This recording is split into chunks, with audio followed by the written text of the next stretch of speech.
carry show, 10S Gaming Plus, the only marksman that they picked was Bruno. That did not work out, but other than that, Granger kind of fell off the radar. TODAK will make sure that that this hero is, remember, they ban out the Granger and RRQ, instant ban on the Chang'e. As if they actually took our advice, but it's going to be the Hayabusa heading it towards the 4th pick. Now, the reason why I actually raised my voice is because this is definitely that high risk, high reward gameplay that RRQ definitely likes, but then again, a lot of it is calculated risk. So I'm really excited to see how they're just going to be using those OG shadow kills as well as all these shadows to actually hop around just to pull a little bit of that sort of the mental warfare against the side of TODAK. And I like the Hayabusa pick for another reason, because it can be a choice for TODAK to replace that Hellcat if you want to go for the split push. So RRQ, they are not just picking the comfort pick, they're denying TODAK from going for, from being in their comfort zone. They're trying to push TODAK as far as they can towards the edge, but TODAK sticking to their guns. They lock in Lolita and the Cho. Lolita Cho for the very final pick right here. And I do like the fact that there is a little bit more of that breathing space for TODAK this time around, skilling a whole lot better in that sort of sense. When they could definitely go in with a pickup with the Way of the Dragon as well, but RQ here, I do like how they responded. Yeah, the final pick from RRQ, and this is going to be a different game for both teams. TODAK still trying to retain their identity, but RRQ, they want to strike back, and they want to go for those heavy fighter lineup. You see the Kimi, you see the Export, you see the Hayabusa, and I believe the last one was a Ruby for RRQ. Well, I definitely see that RQ always fills us up with a whole lot of surprise. We're talking about the Kings here, who likes to actually set the tempo, set the meta, and set the pace for everyone to follow.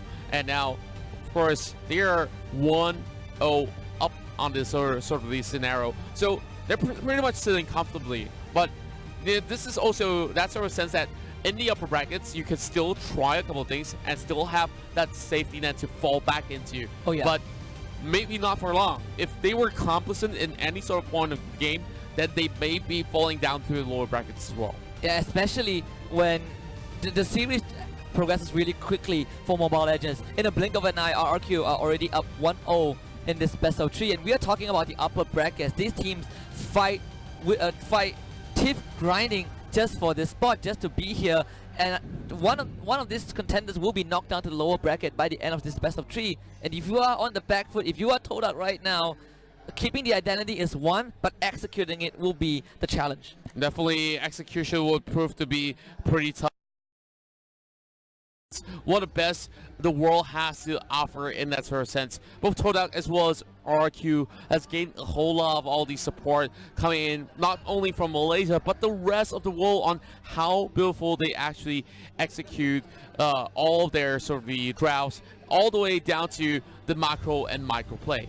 Yeah, I think the macro play is definitely the impressive part from RRQ. You can kind of look at them and say EVO's Legends were doing the same, probably better in Group D. But fact of the matter is, I feel like the macro play for Mobile Legends is more important than having those micro skills. Skills is one, but knowing how to control the map, knowing the fundamentals of the game is ultimately what's going to lead you to victory, because it sets the tempo. It forces the opponents to play your game. In RRQ, they basically attach the strings to TODAK and make them puppets.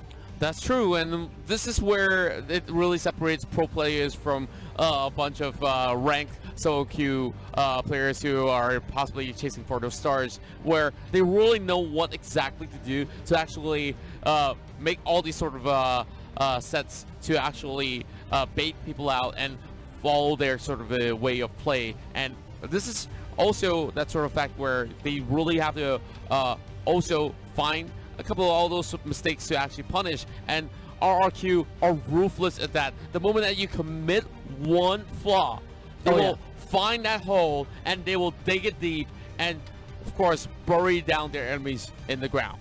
Yeah, and well, to say it, maybe not TODAK, maybe it's TODAK, maybe it's no. Game 1 was going down that direction, but TODAK with the Cho and the Lunox, two of their comfort picks. They're getting back into the zone. They eliminated the Dyrop after feeling that Dyrop was ineffective. Maybe Game 1 was a warm-up. Maybe TODAK other slow starters, they need time to warm that engine up to get it rev.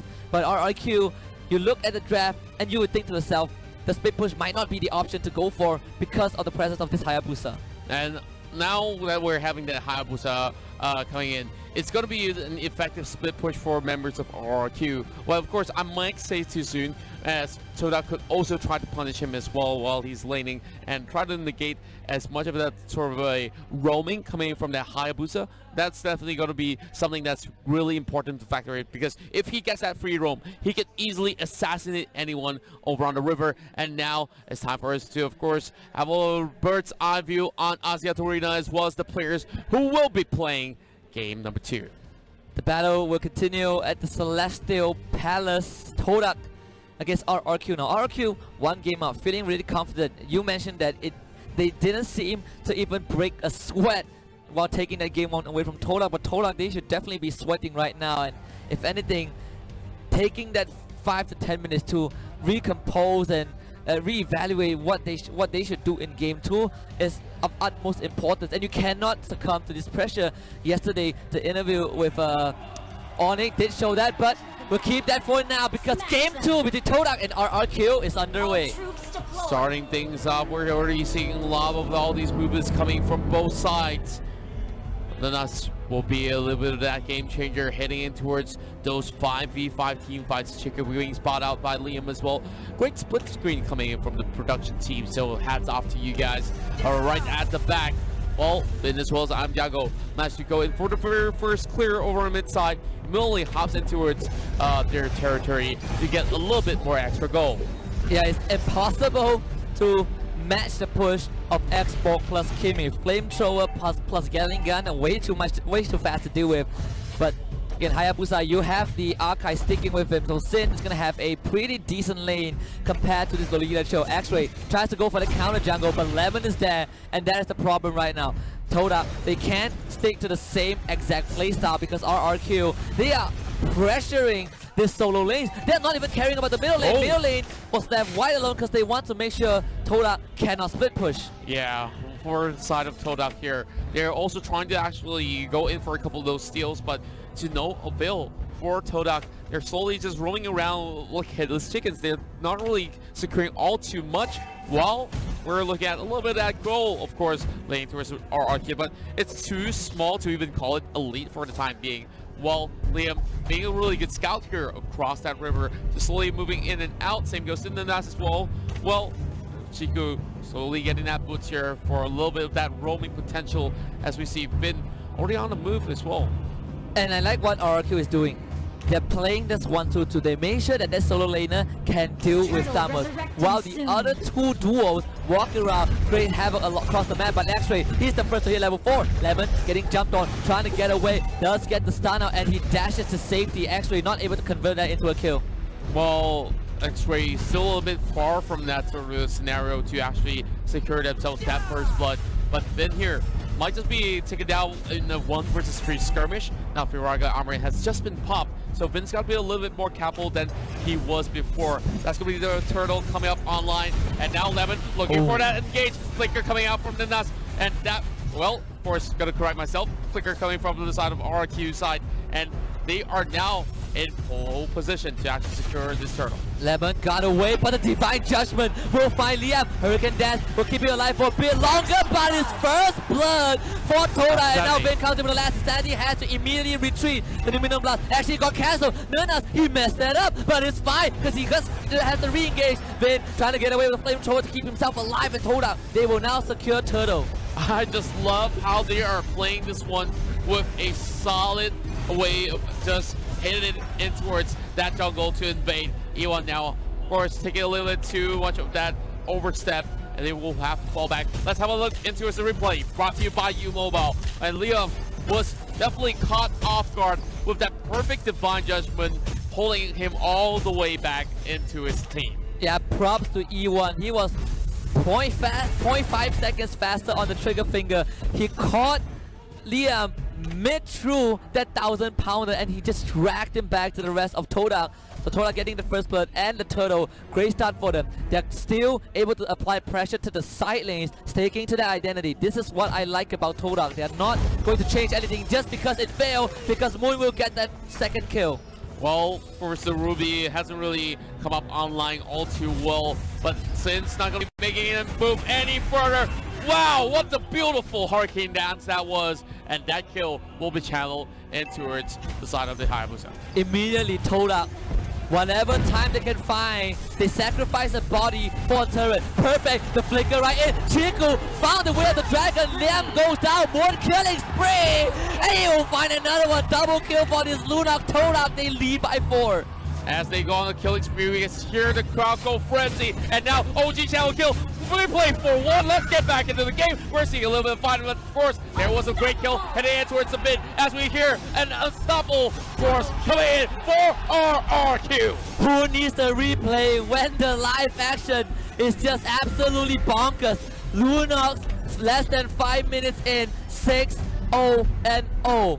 Absolutely monstrous. It's going to be a really big threat to RRQ, and TODAK flipping the script around. Maybe they've woken up.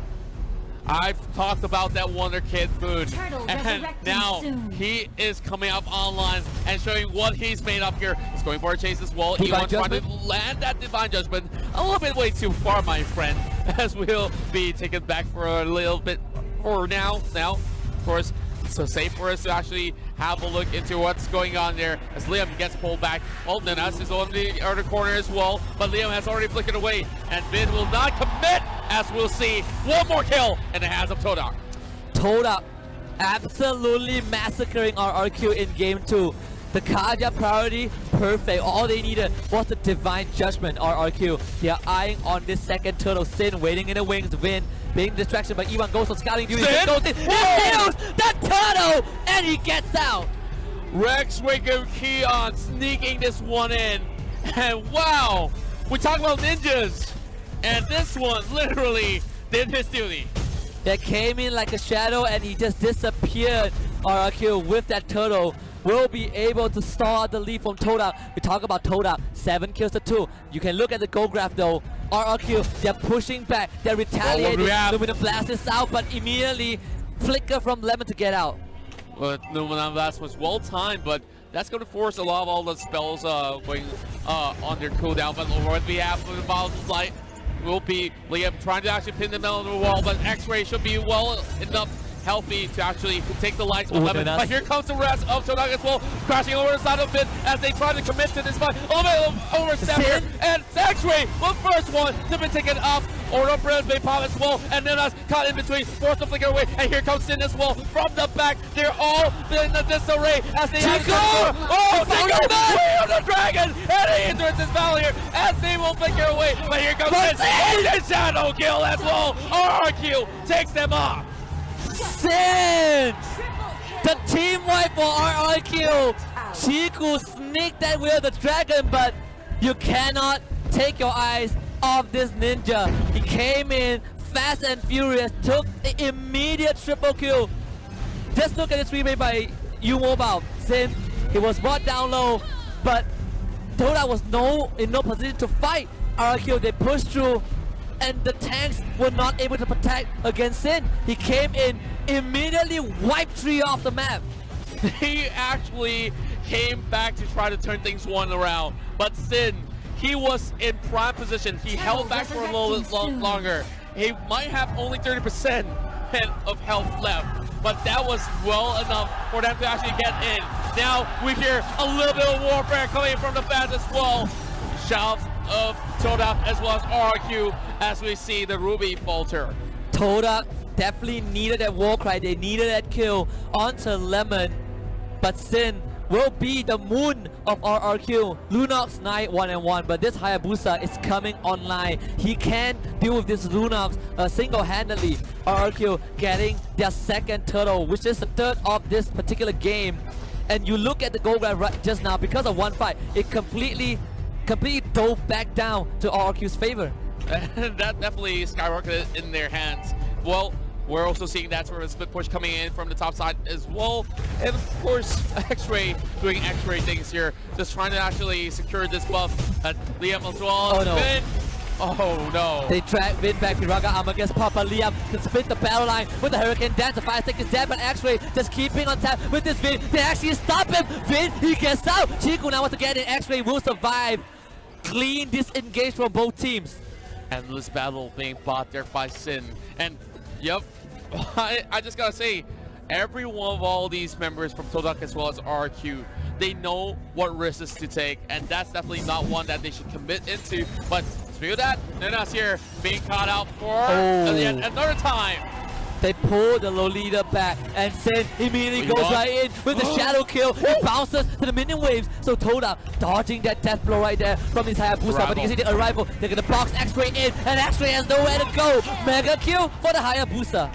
I just love how Liam comes right in for the arrival just to pin them to the wall, negating some of all these members' useless, but in that sort of sense, only one, and that will be X-Ray. And that's definitely more than enough. Last Insanity coming out, same goes to Order of Brilliance. They're diving right in, but all they needed was the tower, and they will back away for the more. They immediately force out the Order of Brilliance from this Lunar so that TODAK will not be able to fight, but 10 minutes in, the Lord has spawned. REQ immediately congregating at that area. Kimmy on guard duty. I am Lemon on guard duty as well. They know TODAK desperately need this to hold on, and they are not afraid to stand their ground. Nuna's again out of position, has to charge away.